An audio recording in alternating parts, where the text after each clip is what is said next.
Hey, my name is Pip, and today we'll be reviewing the HS-03 soundtrack, which is a third-party figure of the character Soundwave from Transformers, specifically the G1 version of Soundwave. But if you're a fan of all Transformer content and not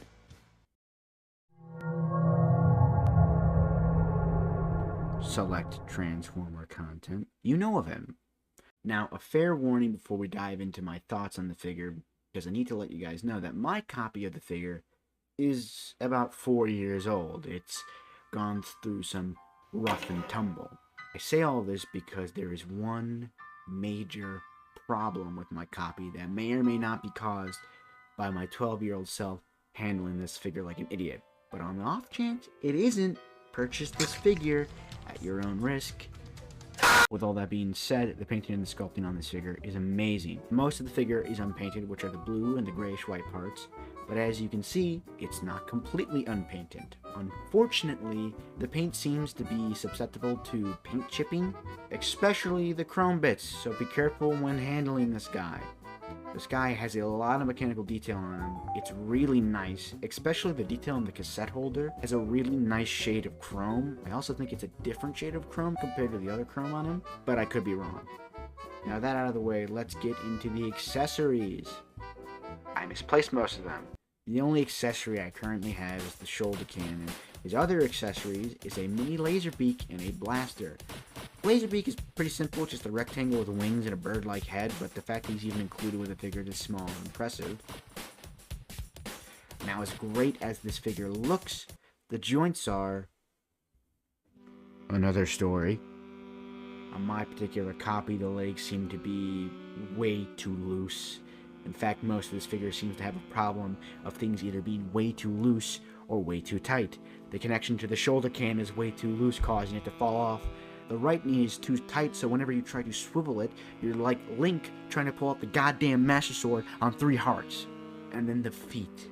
The feet are way too goddamn tight.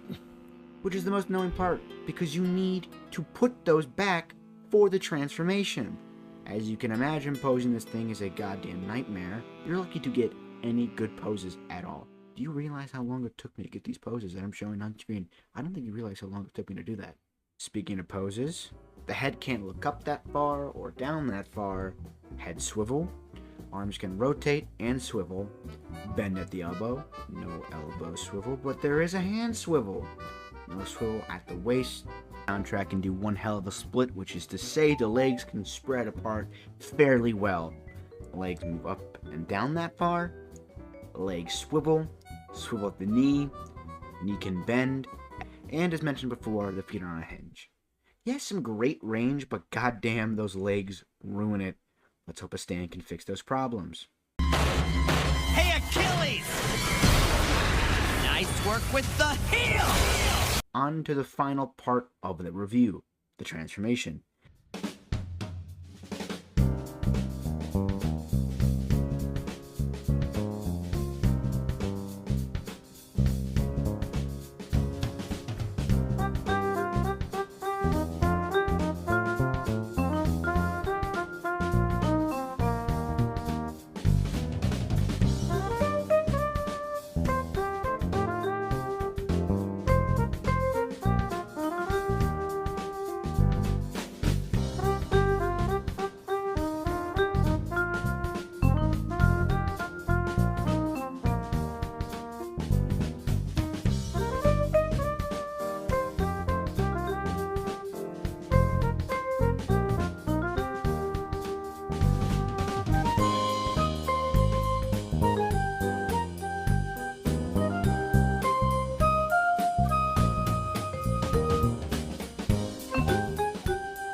Even with all my problems with this figure, the transformation is definitely fun to do. I've done it so many times to the point it's just natural for me.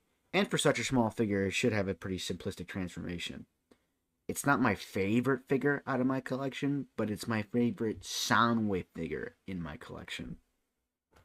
But to be fair, I only have 2 Soundwave figures, but still. On looks alone, I give it a 5 out of 5. As a figure, though, 3 out of 5. It's a generous 3 out of 5 out of that, by the way. Doing a review on this figure made me realize I have to treat myself to a better third-party Soundwave.